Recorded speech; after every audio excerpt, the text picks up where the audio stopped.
Hi everyone.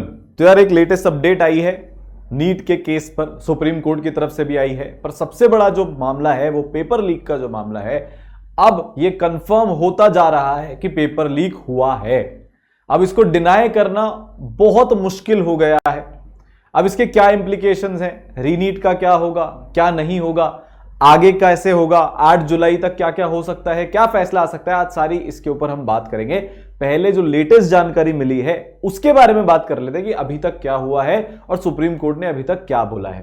तो यार एक नीट एस्पिरेंट जिसको एग्जाम के दिन ही पकड़ लिया गया था पटना से, उसका कबूलनामा मतलब उसने एक्सेप्ट करी है कुछ चीजें जो आज सामने आई है। वो क्या क्या है?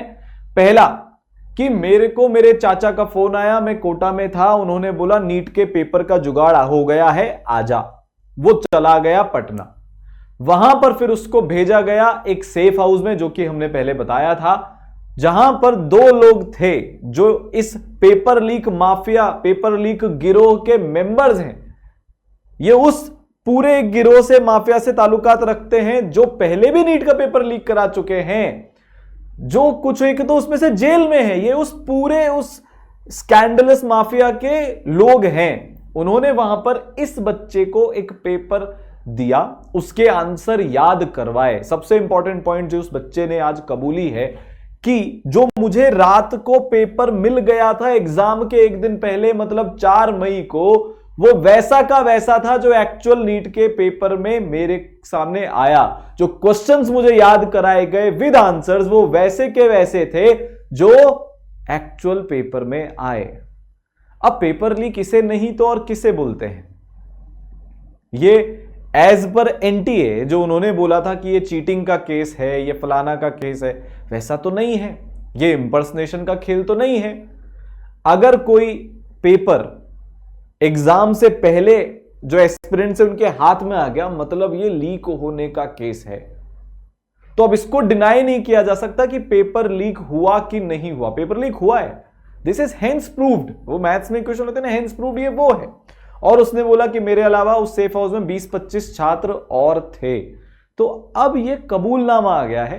अब क्या होगा देखो, ये सुप्रीम कोर्ट में जाएगा जब 8 तारीख को सुनवाई होगी। मुझे पर्सनली तो ऐसा लगता है, पर उससे खैर कोई फर्क नहीं पड़ रहा सैडली, कि ये सुनवाई जल्दी ही हो जानी चाहिए। कोई वो नीट एस्पिरेंट्स की दिल की धड़कन को, उनके ट्रॉमा को, उनकी टेंशन को, उनकी एंजाइटी को समझ ही नहीं रहा है। रोज इस पे हजारों वीडियोस बनती जा रही हैं। वो सुबह से रात को बैठकर सिर्फ एक ही उधेड़बुन में नीट होगा नहीं होगा, रीनीट होगा नहीं होगा, आगे क्या होगा, आगे क्या नहीं होगा। हमको ये समझना पड़ेगा, इस बच्चे को एग्जाम दिए हुए 1.5 महीना हो चुका है। वो 45 दिन बीत चुके हैं उस बात को, उससे भी ज्यादा। इनफैक्ट 5 मई को उन्होंने पेपर दिया था। आज तक उनको ये समझ ही नहीं आ रहा कि उन्होंने जो पेपर दिया उसका हुआ क्या। एक पूरा जो है वो रीनीट कराने के पीछे पड़े हुए हैं, कोई रीनीट को अपोज करने के पीछे पड़े हुए हैं। अरे पर आप एक लॉजिकल सॉल्यूशन निकालो ना। रीनीट होना चाहिए कि नहीं होना चाहिए यार, ऐसे थोड़ी ना होता है। रीनीट हो गया, उन बच्चों का क्या जो एक्चुअली में नंबर लेकर आए? रीनीट नहीं हुआ, उन बच्चों का क्या जो कुछ लोगों ने जो चीटिंग करी या मास लेवल पर जो चीटिंग हुई, उसके कारण जो अनडिजर्विंग 10-15 हजार बच्चे मिनिमम जो पहुंच गए 600 के ऊपर, जो जेन्युइन बच्चे थे, उनकी तो सीट गई। तो अगर आपने रीनीट करवाया तो प्रॉब्लम है, नहीं करवाया तो प्रॉब्लम है। इसीलिए तो सीबीआई इन्वेस्टिगेशन की मांग हो रही है। यूजीसी नेट में तो तुरंत एक्शन ले लिया गया। क्राइम ब्रांच की तरफ से आया कि पेपर की सैंक्टिटी कॉम्प्रोमाइज्ड हुई है, एग्जैक्टली वो चीज जो सुप्रीम कोर्ट ने नीट के लिए बोली। तो डिसीजन उस पर ले लिया, एग्जाम कैंसिल, री एग्जाम होगा। और उसमें बच्चे कम नहीं थे कि 60,000 70,000 वाला एग्जाम हो, नहीं, 10 लाख 9 लाख एस्पिरेंट्स बैठे थे उस एग्जाम को देने। 11-11.5 लाख बच्चों ने करीब फॉर्म भरा था। तो इतने ही लेवल का एग्जाम है वो। नीट में 23 लाख बच्चे, ठीक है, डबल है उसके। तो इसका सल्यूशन निकालने के लिए एक तो ये जो प्रोसेस है वो जल्दी होना चाहिए। दूसरा, बच्चों के साथ अन्याय ना हो, ये हमको देखना पड़ेगा। हो सकता है मैं अभी बुरा बनूं क्योंकि मैं ये बोल रहा हूं सबके लिए रीनीट मत करवाओ, चांसेस हैं, बट यार जो बच्चे जेन्युइनली लाए हैं उनकी कोई गलती नहीं है इस पूरी चीज में। तो हम क्या इससे बेटर सोल्यूशन निकाल सकते हैं क्या? इन्वेस्टिगेशन करके ये पता लगा सकते हैं क्या कि ये प्रोबेबल स्टेट्स है जहां पर धांधली ज्यादा हुई है, कुछ एक्स नंबर ऑफ बच्चों का रीनीट करवाया जा सकता है क्या? अभी तो कोर्ट के आदेश के बाद ही पता चलेगा। पर जो इसमें ये जो गोल गोल घुमाने का रवैया चल रहा है, इस मैटर को कुछ अलग ही मोड़ दिया जा रहा है, उसमें सबसे ज्यादा बच्चा पिस रहा है। हर जगह मैं कमेंट्स पढ़ता हूं कि मैं उस ट्रॉमा से दोबारा नहीं गुजर सकता नीट देने के, या कुछ बच्चे की हमारे साथ बहुत नाइंसाफी हुई है, हमें मौका मिले। दोनों तरह का इसमें वो है और दोनों अपनी जगह सही है, कोई गलत नहीं है इसमें। सबसे ज्यादा पिसने वाला बच्चा ही तो है, जिसकी जैसी भावना है वो वैसे व्यक्त कर रहा है। प्रॉपर इन्वेस्टिगेशन होना चाहिए ताकि आगे के लिए भी एक मिसाल बने कि भाई इस लेवल के एग्जाम में जो भारत के भविष्य से जुड़ा हुआ है, आप इतनी कमजोरी से आगे नहीं चल सकते, आप इतनी गलतियां नहीं कर सकते।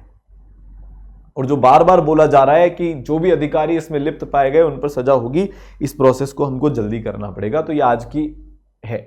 आज एक और सुनवाई हुई थी, तो सुप्रीम कोर्ट ने आज भी बोला है कि भाई काउंसलिंग पर हम स्टे नहीं लगा रहे हैं, पर उन्होंने एक बहुत बड़ी बात और बोल दी है कि अगर हमने नीट के पेपर को रद्द किया तो काउंसलिंग ऑटोमेटिकली रद्द हो जाएगी।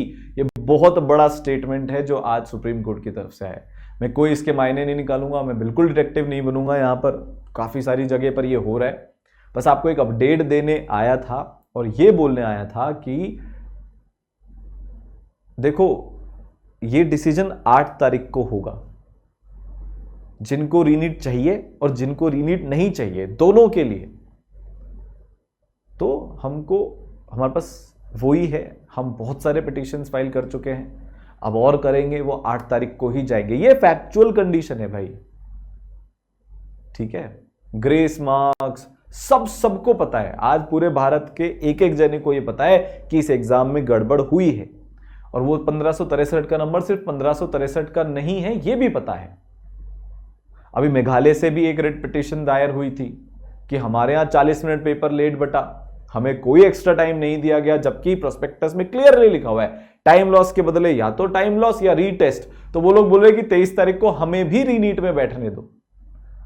हर साल ऐसी गड़बड़ें होती है, ये पहली बार थोड़ी ना है। इस बार तो 718 719 के चक्कर में ये पकड़े गए और बहुत अच्छा हुआ पकड़े गए। कम से कम ये धांधली बाहर तो आ रही है। तो आज का ये अपडेट है, ठीक है। इस बच्चे ने कबूला है, इसके साथ साथ जो वो नीट पेपर लीक माफिया वाला जो एक बंदा है जो क्रिमिनल है, उसने भी कबूला है कि हां 30 लाख रुपए के एवज में मुझे किसी ने पेपर दिया, मतलब पेपर लीक हुआ है।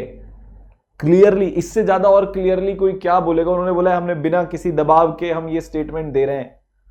एक 15-16 साल का बच्चा किस दबाव में ये स्टेटमेंट देगा भाई? उसे किया होगा तब जाकर स्टेटमेंट देगा। उसने बोला है कि मैंने ऐसा किया है, कोटा में पढ़ रहा था, वहां गया, सब सेट था पूरा मैटर, ठीक है। तो अब जो भी अपडेट आएगी फुल प्रूफ क्रॉस वेरीफाई करने के बाद जो भी उसके इंप्लीकेशंस हैं, जो हमें लगता है वो आपको बताने के लिए आऊंगा, ठीक है।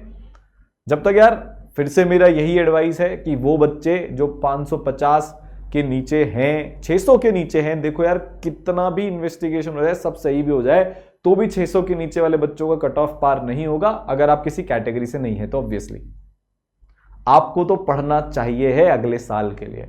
और जो 600 से 650 के बीच में बच्चे हैं, आप मन गाढ़ा करके, मेरे लिए कहना आसान है, आपके लिए करना बहुत मुश्किल है, पर मैं बहुत सोच समझ कर कह रहा हूं, बहुत हैवी आर्ट से कह रहा हूं कि आप एटलीस्ट फॉर्मूलाज के तो टच में रहिए। क्योंकि अगर रीनीट होता है तो आपको देना पड़ेगा, अगर पेपर लीक कंफर्म होता है तो आप कुछ भी कर लीजिए, ये पेपर रद्द होगा और आपको देना पड़ेगा, ठीक है। चलिए।